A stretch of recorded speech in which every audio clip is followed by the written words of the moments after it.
sambil menunggu teman-temannya yang tadi semuanya 28 orang kan. Jadi sambil bayang-bayangin, menurut teman-teman, kurikulum adalah tadi yang bilang satuan pembelajaran selama 1 tahun. Ada lagi nggak yang lain? Terus teman-teman juga bisa cerita nggak sedikit, kalau di sekolah saya mah begini nih kurikulumnya, nganu. 10 menit ya, 10 menit kelamaan ntar jamnya keburu habis. 7 menit, oke, kita mulai dari sekarang. Ayo. Kurikulum adalah kalau saya Bu gitu dulu biar disebutin. Iya. Saya Bu dari Nurul Jannah. Ya, pakai Raisen Bu, gunakan Raisen Bu. Raisen dulu. Raisen mana? Raisen ada di tulisan reaction. Pakai dulu belajar. Dipencet. Ya, dipencet, cari yang tanda ini. Nah, betul. Ya, silakan Bu. Nama dari asal tugas gimana silakan cerita. Mangga Bu, kita dengerin ya teman-teman. Ingat kalau ada yang bicara. Assalamualaikum warahmatullahi wabarakatuh. Waalaikumsalam. Saya Mariati dari Nurul Jannah. Nah, hakikat kurikulum itu kalau menurut saya itu sebagai acuan pembelajaran bagi kita nih ya, sebagai acuan pembelajaran kepada anak-anak, tentunya dalam kurun waktu ya 1 tahun ya, nggak cuma 1 tahun, itu bisa dipakai selama belum ada pergantian kurikulum dari pemerintah. Kita dapat kurikulumnya itu dari Depak ya, kebenaran saya itu kan TKQ Al-Quran, jadi kurikulumnya dapat dari Depak gitu Bu. Pengertian. Seperti apa ini kita kurikulumnya seperti apa? Kurikulumnya itu ada 7 pelajaran Bu. Ada akidah, ada fikih, terus bahasa Indonesia itu kalau bahasa Indonesia sama bahasa matematika itu tuh materi lokal, materi tambahan gitu. Ini nambah. Ya Bu, yang khusus itu yang pembelajarannya itu akidah, fikih, terus hafalan juz amma gitu Bu. Karena ada dari ini ya, dari Al-Quran ya, dari agama, jadi lebih memberatkan pelajaran agamanya daripada sendiri lewat. Iya, kalau cuma kan kaki, Yang kita lain apa itu? Itu yang yang lain suaranya diminum. Biasanya Bu Ismina gimana? Iya, berarti dia dengar. nggak kedengeran ya Bu? Baik Bu, terima kasih. Jadi saya sudah tangkap ya. Jadi kalau Ibu karena bergabungnya sama TPQ, Taman Iya Pendidikan betul Bu. Al-Quran, kurikulum itu menurut pendapat Ibu adalah satu pembelajaran yang dikerjakan selama 1 tahun. Terus karena tapi Ibu bisa iya. Karena Ibu apa sih? Karena Ibu TPQ, maka Ibu mengacu pada kurikulum Departemen Agama. Iya betul Bu. Iya. Di dalamnya itu kalau yang saya tangkap itu lebih banyak mengajarkan tentang nilai-nilai agama ya Bu. Karena Iya betul Bu. Nilai agama Bahasa itu Indonesia matematika itu pembelajaran tambahan lokal Bu. Iya, jadi muatan lokal. Kalau muatan utamanya itu yang mengajarkan kurikulum itu ya Bu, ya apa namanya agama yang dari Kemenang. Baik Ibu, terima kasih.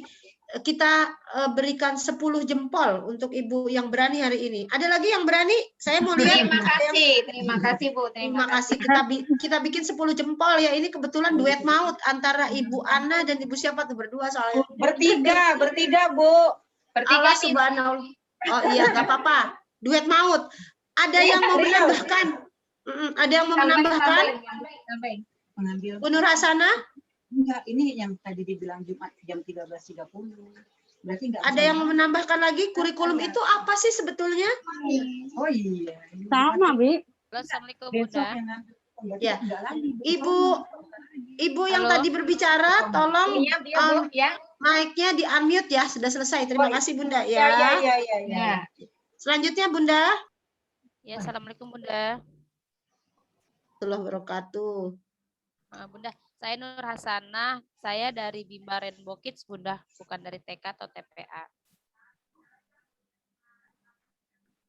Ya.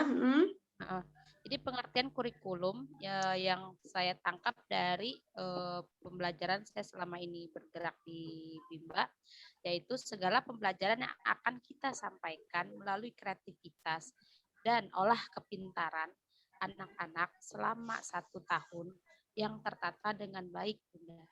Seperti itu. Jadi saya tahu untuk berikutnya, untuk kedepannya saya harus apa memberikan kepada anak-anak kreativitasnya, untuk mengolah kebiasaan mereka gitu. Jadi saya rangkum dalam satu kurikulum itu, Bunda. Baik. Jadi Bunda Nur Hasanah kebetulan kerjanya di Bimba, berbeda dengan kita ya. Artinya Bimba itu mungkin lebih menekankan kepada baca tulis ya Bu. Jadi menurut Bunda Nur Hasanah bagus banget nih. Saya mencatat 2 poin. Jadi kurikulum itu menurut Bu Nur Hasanah adalah segala macam kreativitas dan olah apa tadi Bu? Kepintaran. Olah kepintaran yang sudah dischedule-kan selama 1 tahun. Jadi kalau kayak di Bimba nih, iya dengan baik. Di Bimba ini mau ngajar apa nih? Temanya apa nih? Dia udah bikin, udah dibukukan dengan baik selama 1 tahun. Begitu ya Bu Nur Hasanah ya? Betul, Bunda. Iya. Terima kasih Bu Nur Hasanah. Semangat ya Bu Nur Hasanah. Ya Bunda, terima kasih. Ya, siap. Semangat terus Bu Nur Hasanah. Ada lagi yang mau menambahkan? Ayo dong, ini kan isinya 24. Yang menjawab baru Bu Nur Hasanah doang tadi sama Bu rombongannya Bu Ana. Ya, Bu Nur Hasanah silakan. Saya baru gabung lagi, Bu. Ya, ayo saya minta semuanya bersemangat. Bukan betulnya, tapi semuanya ada di dalam proses belajar untuk berusaha. Ya, gimana Bun? Ada yang mau cerita? Ayo, kurikulum apa? Ya, Bu. Dengan Bu siapa? Waalaikumsalam. Bu Rosminah, Bu. Bu Rosminah. Gimana Bu Rosminah? Kalau menurut saya kurikulum itu metode pengajaran yang tertulis secara terinci dan terencana selama 1 tahun ya, Bu. Ya. Iya, kurikulum yang dipakai di kita itu, Bu, kurikulum mandiri, Bu. Kurikulum sendiri, ya, oke. Ya, membaca dan menulisnya juga calistungnya itu dari buatan kita sendiri, Bu. Oh, dari sendiri ya. Jadi buat sendiri. Ya, ini juga pertanyaan ini akan saya lontarkan ke teman-teman. Teman-teman kalau satu sekolah bikin kurikulum sendiri, sekolahnya ilegal apa enggak? Nanti itu kita jawab ya. Jadi kalau ada satu sekolah, kalau kurikulum kan biasanya gini, kalau TPQ atau pondok pesantren ikutnya di kurikulum Kementerian Agama. Kalau yang TK itu biasanya ikutnya ke Dikbud. Terus kalau misalnya PAUD juga ikut ini sendiri. Bagaimana kalau TK itu bikin kurikulum sendiri? Sekolahnya jadi ilegal nggak kira-kira teman-teman? Ada TK tuh di ujung rumah saya gitu. Dia bikin kurikulumnya sendiri. Itu TK-nya legal apa enggak? Itu boleh apa kagak? Ya, nanti kita akan lihat boleh apa enggak agaknya. Silahkan. Ada lagi? Terima kasih Ibu Gibran di sini tulisnya. Ibu Gibran. Terima kasih. Ada lagi yang mau menambahkan? Ibu Nadia mungkin mau menambahkan? Ya Bu, menurut saya pribadi ya Bu, karena baru gitu. Menurut saya sih rincian materi yang tertulis yang menjadi ciri khas di sebuah lembaga, karena kan disebutkan tadi ada yang mengikuti Kemenag, ada yang mengikuti Dikbud, dan ada yang merancang kurikulum mandiri. Jadi menurut saya adalah itu materi tertulis dari setiap lembaga yang untuk 1 tahun ke depan gitu. Ya, baik. Atau salahnya saya kurang ini karena saya juga baru belajar. Ya, kita semua hari ini belajar dan teman-teman super sekali ya. Jadi tadi kalau Ibu Rosmina bilang, Bun, kalau kurikulum itu adalah metode pengajaran ya. Terus kurikulum itu bisa buat sendiri, subhanallah. Terus kalau Bunda barusan bilang, kurikulum itu materi rinci, Bu.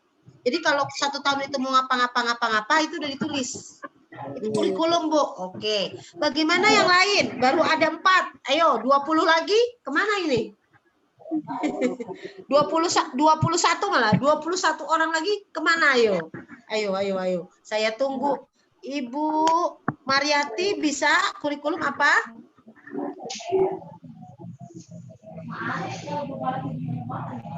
Ibu Durotun Ajijah.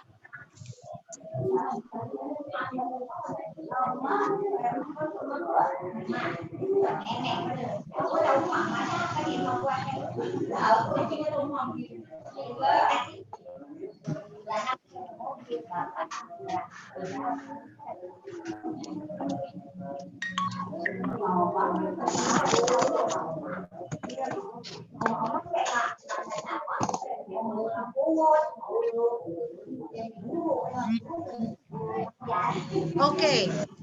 Nggak ada? Ibu Durotun nggak mau cerita? Baik. Bagaimana dengan Ibu Hanik dan Ibu Ika Kartika? Bu Hanik dulu. Bu Hanik, Mbak Hanik ini yang paling muda di antara kita. Mbak Hanik, kurikulum itu apa sih Mbak Hanik? Bahan ajar yang udah diprogramkan yang isinya itu rancangan pembelajaran, Bun. Kata Mbak Hanik, Bun, kurikulum itu bahan ajar, betul, betul. Saya bilangnya pokoknya betul semua. Nanti kita semua berusaha membuat dari tadi yang poin pertama menekankan pembelajaran itu arti kurikulum. Poin kedua dia kreativitas. Poin ketiga metode pengajaran. Poin keempat materi rincian tertulis. Nah kalau katanya Mbak Hanik, kurikulum itu bahan ajar, betul apa enggak? Betul, saya bilang. Bu Ika, apa itu kurikulum, Bu Ika?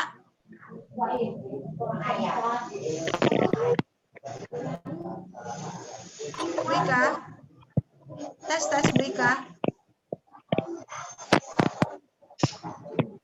Bu Ika,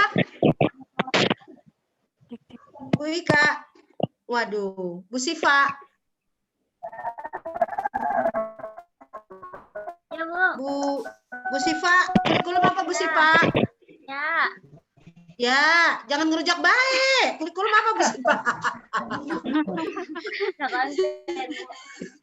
Kurikulum apa Bu Siva? Oh, sekolah di luar. Metode pengajaran selama 1 tahun, Bu. Metode, ya metode pengajaran selama 1 tahun. Jadi kalau udah lewat dari 1 tahun bukan kurikulum gitu ya? Betul nggak katanya? Soalnya saya menangkap teman-teman semua hari ini 1 tahun semua. Jadi kalau udah lewat dari 1 tahun, udah bukan kurikulum kayaknya judulnya. Apakah seperti itu gitu? Baik, Mbak Kori bisa buka slide selanjutnya? Kurikulum nggak jauh-jauh ya, selalu teman-teman bicaranya mengenai tadi panduannya, menarik-menarik semua ya. Jadi kurikulum ini istilah yang sering banget dijumpai ya, digunakan hampir di semua aktivitas pembelajaran kita. Kalau ada asesor datang ke sekolah kita, dia itu nanya pasti kalau komponen standar 1, kurikulumnya apa gitu kan. Jadi kalau kita memang guru, kurikulum itu sesuatu yang nggak asing.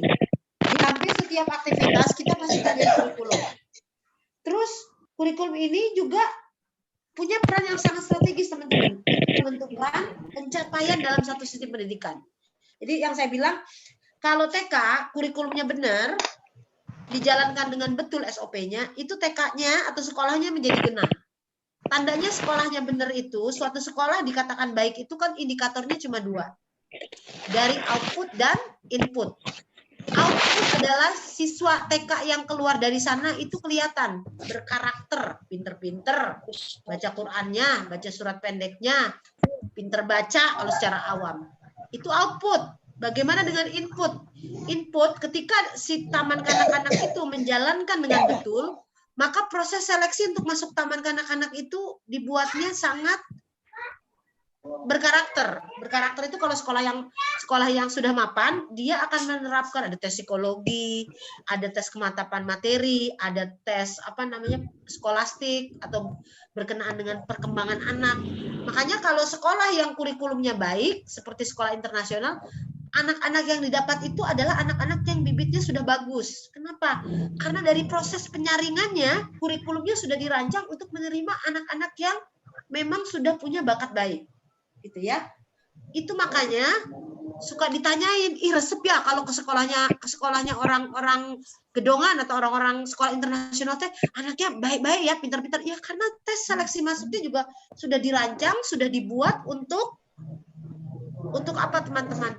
untuk menghasilkan bibit unggul. Jadi ketika masuk, dia sudah tentukan tes asesmen awalnya, dia sudah tentukan apa tingkat kecerdasan anak yang masuk di sana sekian. Kalau menurut saya pribadi, sekolah itu sejatinya adalah tempat di mana setiap orang itu belajar. Jadi nggak harus ada tes-tes kayak gitu. Guru sejatinya adalah pendidik yang harus bisa menerima setiap siswa dari berbagai golongan. Bukan kalau yang baik, yang pintar aja yang kita ambil. Bukankah pahala terbaik dari seorang guru ada pada anak yang mungkin berkebutuhan khusus? Bukankah pahala terbaik seorang guru taman kanak-kanak itu ada pada anak yang penangkapannya butuh kesabaran dan butuh koordinasi. Justru bukan ada pada anak yang pintar, sudah dengan bakat alamnya baik. Ya tadi pintar ya Bu. Jadi kalau saya pribadi melihat pendidikan adalah suatu proses untuk menjadi lebih baik, bukan menjadi pintar. Ibu-ibu kuliah adalah proses untuk menjadi lebih baik. Yang tadinya kagak ngerti jum jadi bisa jum. Jungkring jadinya. Yang tadinya mungkin nggak paham raise hand, hari ini paham raise hand itu tandanya untuk bertanya. Jadi pendidikan adalah suatu proses membuat setiap perempuan menjadi lebih baik. Kita spesialnya perempuan itu menjadi lebih baik. Nah, itu kurikulum, Bu. Jadi kalau kurikulumnya itu menentukan sekali strategis dalam perkembangan sekolah kita ke depan. Semakin Ibu betul kurikulumnya, menyusunnya di awal tahun, semakin baik output dan input yang dihasilkan. Jadi indikator sekolah yang baik cuma dua. Apa Bu? Outputnya berupa murid yang keluar, ya. Inputnya yang masuk itu proses seleksinya gimana? Kalau kurikulumnya bagus, strategisnya bagus, kagak ada bayaran macet Bu, ya itu. Kagak ada bayaran macet, kagak ada guru kagak dibayar, sebab Ibu sudah menentukan semua bagaimana strategis pembelajaran agar menjadi enak. Ketika strategi pembelajaran menjadi enak, orang tua murid pun akan menunaikan kewajibannya dengan baik. Ini kita di luar pandemi ya Bu. Pandemi adalah suatu keadaan di mana semua lembaga itu nggak siap, maka banyak sekali yang gulung tikar, termasuk sekolah saya saat ini. Bukan masalah kurikulum, itu sih masalah mengenai alam yang kita tidak bisa. Pandemi itu luar biasa. Mbak Kori, what is that? Mbak, ini kunaon ini Mbak ada item-item. Mbak Kori, halo. Kebetulan juga saya di rumah. Ya, jadi gitu Bu. Jadi kalau kurikulum yang Ibu buat baik, itu banyak banget fungsinya. Nah, jadi kurikulum itu betul kata teman-teman sebagai program di dalamnya harus berisi tentang prota atau program semester yang ada. Dia pedoman, betul kata teman-teman. Kalau kagak ada kurikulum, kita kagak punya pedoman. Ibaratnya mau bikin teh, kita kagak tahu bagaimana caranya. Apakah gulanya dulu, apa tehnya dulu. Itulah kurikulum Bu. Kurikulum adalah pedoman yang digunakan oleh suatu sekolah, bagaimana caranya dia bikin materi di sekolah itu menjadi menarik, ya. Selain itu kurikulum juga memuat garis-garis besar program. Nah, kalau kurikulum udah buat, dia nanti bikin dalam perencanaan. Ada program semester dituangkan dalam program harian, bulanan dituangkan dalam program harian. Itu namanya kurikulum. Makanya betul tadi teman-teman ada yang bilang secara detail itu ngejelasin day to day-nya apaan aja, ngapain aja, berisi program betul. Maka saya bilang betul. Karena kalau kurikulumnya benar, menyelenggarakan sistemnya, dia membuat gambaran secara umum ke khusus gitu ya. Dan sasaran yang diupayakan. Mau belajar ini, mau belajar tentang aku anak soleh, aku cinta Ramadan, ya, berarti dia akan mempersiapkan mengenai bahan-bahan yang akan digunakan selama Ramadan itu apa? Apakah pesantren Ramadan dan sebagainya. Pembiayaannya bagaimana? Jadi strateginya dijalanin semuanya. Makanya nggak ada istilah kehabisan ide. Idenya kagak habis-habis, kagak ada mati-matinya. Karena mungkin dia paham sekali apa itu kurikulum. Ya, Bu. Tapi secara bahasanya kurikulum itu berasal dari bahasa Yunani. Kurir artinya pelari, tuh makanya dengerin Bu. Kurikulum berasal dari bahasa Yunani. Kata kurir artinya pelari, kurere artinya tempat. Jadi kurikulum adalah suatu jarak yang ditempuh oleh seorang pelari untuk mencapai finish. Ini secara bahasanya. Jadi kita udah punya gambaran bagaimana orang disuruh lari biar sampai tujuan. Berarti kalau digunakan dalam dunia pendidikan, ini adalah suatu wadah yang digunakan untuk mencapai tujuan tertentu. Kalau yang di TPQ kurikulumnya pakai kurikulum Kemenak, dia punya rencana selama 12 bulan. 12 bulan itu bocah mau ngapain? Apakah bocah cuma bisa ngapalin juz 30 doang? Atau bisa selesai sampai juz 28? Kalau yang di RA, apakah murid selama 1 tahun itu diharuskan bisa membaca atau menulis atau hanya bermain saja? Ya, makanya karena dari kurikulum ingat selalu diambil dari bahasa Yunani. Kurir artinya pelari, kurere artinya tempat. Jadi kurikulum adalah suatu jarak yang ditempuh oleh seorang pelari untuk mencapai finish. Namanya lari untuk mencapai finish ada awal, ada tujuan. Itulah kurikulum, Bu. Ada awalan di awal tahun, di bulan Juni ada akhiran. Makanya tadi teman-teman bilang 1 tahun. Ya, mungkin itu. Karena ada awalan, ada akhiran. Kau yang mulai, aku yang mengakhiri. Kau yang memulai membuka tahun ajaran, maka aku juga yang memulai mengakhiri melalui proses output dan input. Sampai sini jelas ya? Secara bahasa pendidikan, kurikulum adalah sejumlah mata pelajaran yang harus dipelajari, diselesaikan oleh setiap siswa atau anak untuk memperoleh ijazah. Jadi kalau bocahnya masuknya 1 tahun, dia di kelas B, maka 1 tahun itu dia selesaikan. Kalau dia dari kelas A, waktunya bisa kelas A, kelas B. Jadi waktunya tentatif ya teman-teman. Jadi secara umumnya dikutip ini, jadi kurikulum itu waktu yang harus diselesaikan untuk menyelesaikan pembelajaran. Pembelajaran itu kan bisa macam-macam, ada nilai sosial emosional, ada nilai seni, ada pengembangan kepribadian, ada sosial kognitif, ada juga materi mengenai matematika. Wah, guru TK itu pekerjaan yang sungguh luar biasa sulit, Bu. Kalau andainya mereka tahu jeritan guru TK saat ini. Sayangnya mereka cuma melihat guru TK itu bisa nyanyi. Nyanyi juga butuh skill. Contohnya, I see with my eyes, bling bling bling bling bling bling bling. I smell with my nose. I kiss with my lip. Buka mata saya, hidung saya satu mulut saya tidak berhenti makan. Nah, Ibu kalau Ibu gak berkreativitas, Ibu tidak memahami apa itu pengembangan kurikulum dan bahan ajar, Ibu gak bisa bikin lagu macam-macam. Apalagi Bu, lagu yang bisa Bu. Bangun tidurku terus mandi, tidak lupa menggosok gigi. Habis mandiku tolong Ibu membersihkan tempat tidurku. Every morning I wake up early, cleaning a bed and tidy my room. After dressing I will help mommy, cleaning the bed and washing my feet. Nah, seperti itu.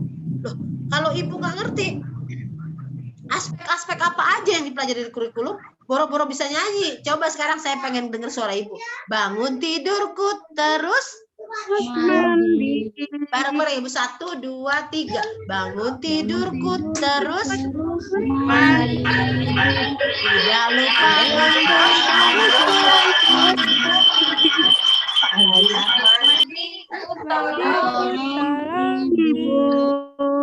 membersihkan tempat tidurku.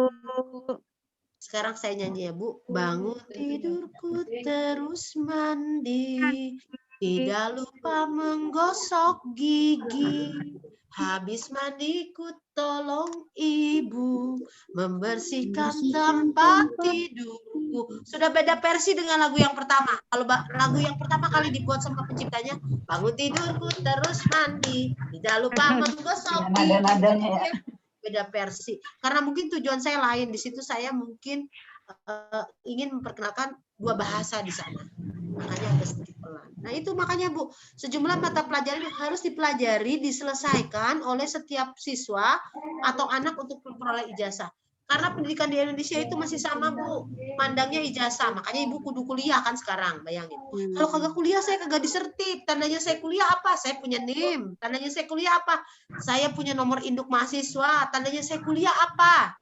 Saya dapat ijazah. Nah, makanya itu ada kurikulum. Ya. Selanjutnya, Mari.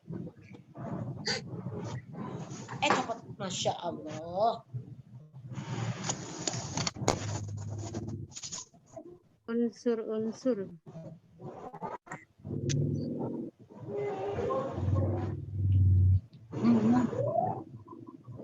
Nah, di kurikulum itu harus ada isinya, Bu. Kalau kita bikin kue, kudu ada isinya biar enak.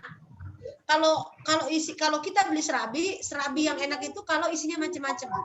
Ya, ada yang isinya ada kejadiannya pakai oncom. Ya. Ada yang kejadiannya pakai apa namanya? Pakai irisan keju. Nah, demikian pula dengan kurikulum. Kurikulum itu sejatinya harus ada isinya. Nggak bisa nggak ada isinya, Bu. Ya, isinya itu bersih tentang subjek mata pelajaran. Jadi misalnya mata pelajarannya mengenai bahasa Indonesia. Apa aja yang mau dipelajari, ya. Terus itu diberikan sama pihak sekolah dan ditempuh oleh setiap siswa. Makanya betul, Bu, kalau kurikulum itu bisa dibuat oleh masing-masing sekolah. Diadaptasi. Jadi saya sih dari Kementerian Agama, kurikulum saya harus dari Kementerian Agama. Enggak, Bu. Ambil dari sini sebagian, sehingga proses pembelajaran di dalam kelas itu menjadi lebih berwarna. Kalau Ibu lurus aja melihat sesuatunya, mangga enaknya cuma dirujak doang. Kalau kagak dirujak kagak enak. Padahal mangga ketika dibuat jus itu lebih enak, lebih juicy menurut saya. Gitu. Mangga ketika dibuat puding juga enak. Ya, tapi kalau kita cuman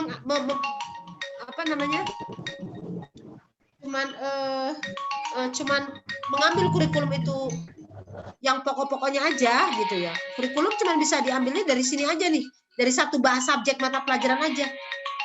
Makanya tadi ada yang bilang saya mau buat kurikulumnya sendiri, nggak salah, Bu. Mungkin sih yayasannya itu udah sedemikian kreatif, bagus. Ya, jadi belajarnya tentang bahasa, subpokok bahasanya tentang panca indera, dia ambil separuh dari sini materinya, separuh dari sini, sehingga materi yang disajikan menjadi kaya. Sejatinya seperti itu harusnya, Bu. Jangan materi dari Kementerian Agama, dari TPQ, dari mana saja, begitu bentuknya. Apalagi sekarang banyak sekali kurikulum yang sudah dalam bentuk jadi. Ibu tinggal baca minggu pertama bentuknya nih. Bagus sih, Bu, bagi guru yang kreativitasnya senang dipasung. Kalau saya lebih baik trial dan error, artinya kita coba bongkar pasang capek, Bu, kalau kayak gitu. Tapi disitulah, Bu, kita belajar, ya. Jadi kalau unsur pokok dalam kurikulum pertama harus ada isi. Kedua harus ada tujuan. Tentu, Bu, tujuan saya hari ini bertemu dengan teman-teman adalah pertama kita sama-sama belajar. Tadi kan teman-teman juga cerita kurikulum ini begini, jadi saya juga belajar. Oh, tadi teman-teman malah ada yang bilang kalau kurikulum itu bisa dibuat sendiri. Ternyata benar ya, kurikulum itu bisa dibuat sendiri. Jadi ketika kita buat kurikulum di sekolah kita harus bikin dulu tujuan utama kurikulum itu untuk apa, agar siswa menguasai mata pelajaran yang diberikan pada akhirnya. Jadi seperti mengaji, kita buat kurikulumnya supaya siswanya pintar ngaji pada akhirnya. Kita bikin kurikulum seni dengan harapan siswanya dapat memahami bagaimana gerak dan tari. Tetap, Bu, pada akhir tujuannya kalau kurikulum di Indonesia mah supaya dapat ijazah sama sertifikat. Nggak jauh-jauh. Ini kan saya pakai bahasa apa ya? Pakai bahasa para ahli. Ketika buat kutipan modul kuliah kan kita harus ambil dari dari modul kuliah, dari pendapat ahli yang sudah disahkan. Jadi seperti itu. Ada pertanyaan dulu, teman-teman, sebelum banyak saya melaju lagi.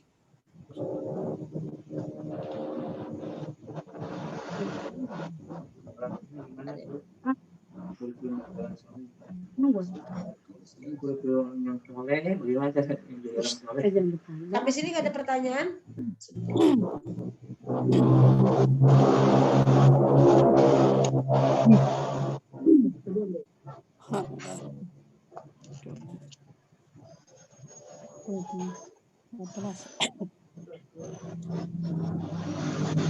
Jelas? Jadi gitu. Kalau bikin kurikulum tulis dulu isinya, tulis dulu tujuan utamanya. Kenapa saya bikin ini? Ya. Dan jangan lupa Bu, ketika bikin ini berdoa. Ya Rob, apa yang saya buat hari ini mudah-mudahan dipahami sama murid-murid saya. Karena yang paling sering dilupakan sama guru-guru kita ketika buat kurikulum nggak berdoa, Bu. Dia baca aja. Baca apa? Baca panduan. Tidak ada unsur doa di dalamnya. Padahal menurut saya yang paling didahulukan ketika membuat kurikulum adalah berdoa. Sebaik apapun kurikulum, kurikulum itu buatan manusia. Bisa saja salah. Sebagus apapun perencanaan sekolah, kalau Allah tidak punya kehendak, maka tidak akan terjadi suatu proses transfer ilmu dan guru. Yang paling baik adalah saat ini adalah keikhlasan. Si gurunya ikhlas, gurunya ilmunya diberikan, si muridnya juga menerima. Jadi itu yang menurut saya harus dikoreksi juga. Sampai sini saya bisa lanjut teman-teman mengenai isi tujuan kurikulum ya. Jadi bikin seperti itu. Kalau matematika berarti bikin dulu subjeknya matematik ya. Tujuan mempelajari ini tuh apa? Tujuannya supaya siswa dapat mengelompokkan bilangan 1 sampai dengan 5 misalnya. Jadi harus tetap bikin gitu ya. Betul nanti dituangkan dalam RPP sama rencana pembelajaran harian dan rencana pembelajaran mingguan. Nanti kalau kita tetap muka, kita akan bedah RPP ya, bikin RPP yang berpihak pada murid. Materi ini diperkenalkan kepada saya, kepada guru penggerak Indonesia. Jadi saya kebetulan jadi coach ya, ngajar guru penggerak. Ini diajarin gimana caranya bikin RPP yang berpihak pada murid. Kalau TK RPP-nya nggak bosan. Tapi tidak bisa saya kerjakan dengan Zoom karena bingung. Gitu. Pelan-pelan. Kalau Zoom-nya teman-teman udah jago, mungkin saya bisa mengadaptasi. Kalau belum ya kita pelan-pelan ya, sabar ya. Sabar. Kalau minggu depan tatap muka, teman-teman bisa nggak? Saya nanya jujur. Insya Allah, Bu. Insya Allah ya, pelan-pelan ya. Biar puasa semangat ya. Soalnya emang ngantuk, Bu. Kalau pakai Zoom liur saya. Oke, Mbak. Mbak Kori bisa bisa di-share halaman selanjutnya?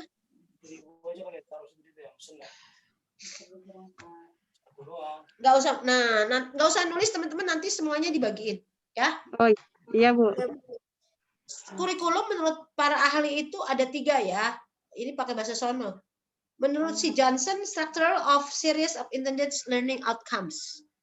Kalau bahasa diterjemahinnya kurikulum itu kegiatan ekstrakurikuler dan intrakurikuler. Tadi makanya ada yang bilang dari Bimba. Betul pendapatnya.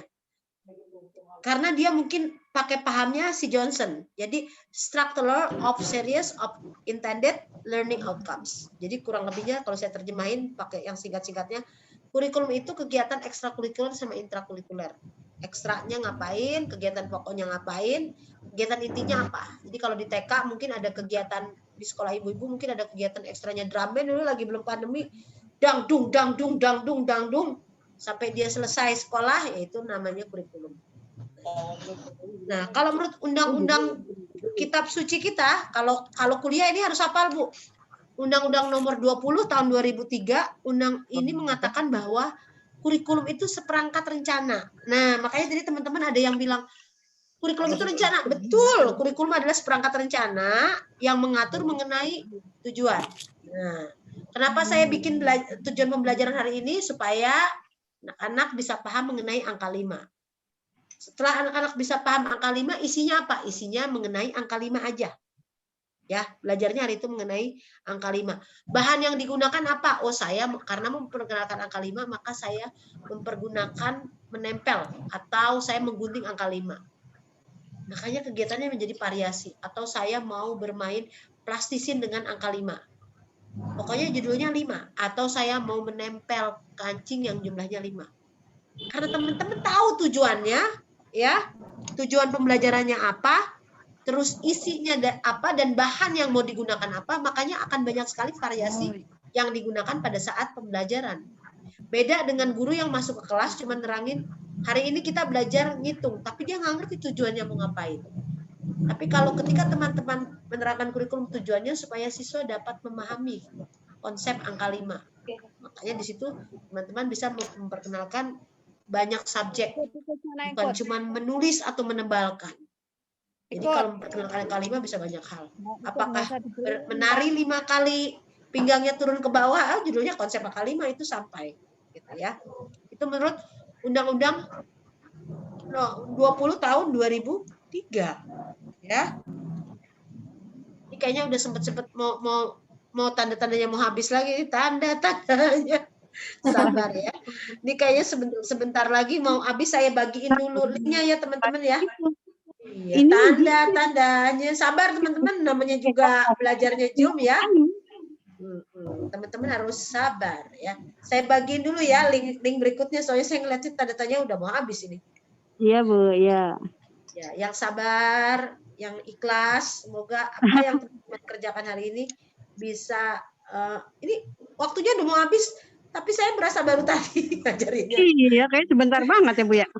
Dulu saya ngambilin dulu sedikit ya. Kemarin. Kayaknya saya baru ngajar sebentar kok udah sampai 2:30 aja, perasaan baru. Tunggu ya teman-teman, tunggu. Iya Bu ya. Karena ada PR, nggak apa-apa ya. Iya Bu. Apalagi kalau tetap muka bisa 4 jam ngajar. Sedangkan si Dolly bilang the commonly accepted definition of curriculum has changed from contents of course of study and list of subject and courses to all the experiences which are offered to learn's outcome ya or direction in school. Apa nih artinya teman-teman? Jadi secara garis besar kurikulum itu selalu berubah setiap tahunnya gitu. Isinya nggak gitu-gitu aja. Subjeknya juga bisa bermacam-macam.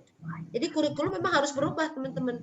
Bukan karena masalahnya ganti menteri. Memang sejatinya kurikulum itu menurut pendapat ahli harus berubah sesuai dengan kemampuan, sesuai dengan keinginan ya. Jadi nggak bisa kurikulumnya begono-begono aja. Dari zaman dulu sampai zaman sekarang lagunya begitu-begitu aja. Kalau lagu mau tepuk wudhu harus tepuk wudhu begitu aja ya. Berarti harus berubah. Kalau nggak berubah juga berarti gurunya nggak update. Kalau gurunya nggak update jadinya kudet. Kurang update gitu. Jadi dari 3 pendapat ini udah jelas banget. Kalau yang pertama bilang kurikulum itu kegiatan ekstrakurikuler dan intrakurikuler. Makanya apa sih namanya? Betul tadi kata yang ngajar di Bimba ya. Kalau saya sih menurut saya begini, betul, mungkin dia pahamnya pakai yang itu. Kalau menurut Undang-Undang Nomor 23, kurikulum itu seperangkat rencana yang mengatur mengenai tujuan, isi dan bahan pelajaran. Ya, ingat setiap ngajar itu ruhnya harus ada itu. Ngapain saya ngajar? Tujuan saya ngajar hari ini kenalin apa sama bocah gitu. Terus habis udah tahu tujuannya, apa yang mau saya kerjakan? Karya apa yang mau saya kerjakan? Mengajar itu bukan banyaknya. Hari itu teman-teman mengajar hitungan 1 sampai dengan 10. Ini yang sering saya diskusikan